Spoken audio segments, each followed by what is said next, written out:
This is a bit of farmland, green zone farmland. And for some reason in Jersey, farmland has a sort of a special significance. Now, to people like me, I'm an old city dweller. I'm used to having buildings rather more than farmland around me, but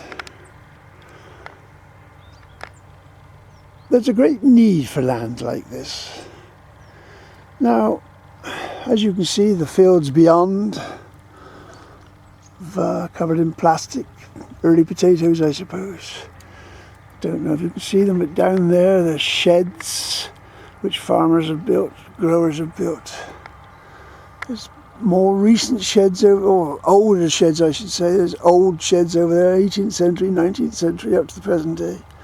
Sheds over there. But there's development ostensibly related to agriculture.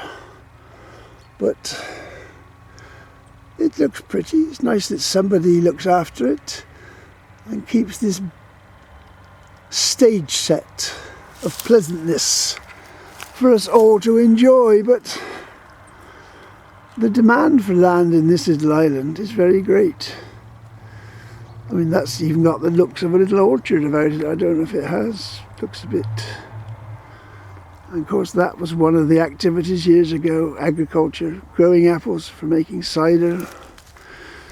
It's gone, virtually gone. There's a few people doing it now, but that's the sort of thing that did exist in the past and it's gone, like lots of activities.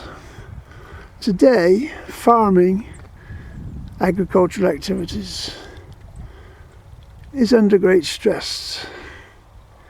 There are very few farms left. About 16 dairy herds.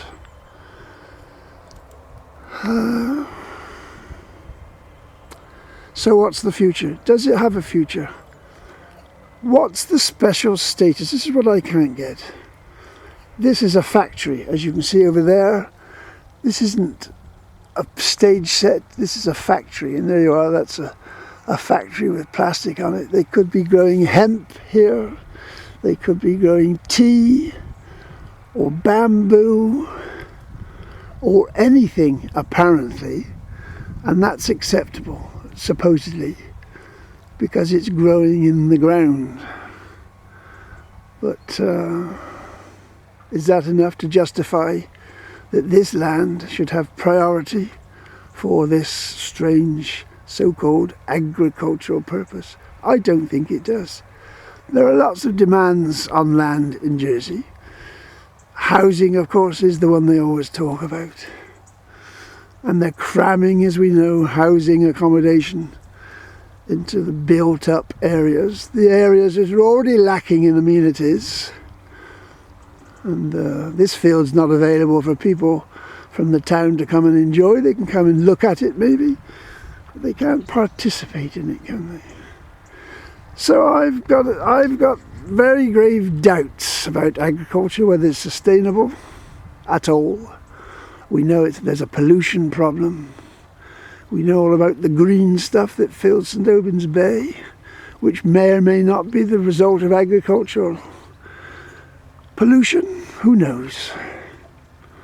But, and there's all sorts of other things which are not desirable. A one-crop potato, what does it actually produce, really, for the island? Most people employed in agriculture they're imported labour. The latest ones are from, I don't know if they're the Philippines or somewhere else, somewhere very far away on the other side of the world, bringing them in to do the work that Jersey folk, as they like to call them, residents of the island, won't do. 12,000 people already in Jersey, as I've been saying for years and years. We don't actually know what the number is accurately. Working residents who don't have their housing quals. They never ever get considered in any plan to house the public. I keep saying it, people are sick of hearing it, I'm sick of saying it. Why, oh why, can we have a community where a fifth of the working population are not allowed to enjoy housing accommodation when there's land like this which could be built on, which could provide the accommodation they need, and people with QALs need it as well. It's not just those who don't. All that money for those people without QALs is taken out of the house building fund. It's of benefit to everybody. But there we are. These are the aspects of Jersey, and this is what supports, in part, agriculture in Jersey. This sort of discrimination, which I think has had its day. It never was proper, but it's well past its sell-by date. We want a community where everybody can participate on an equal basis.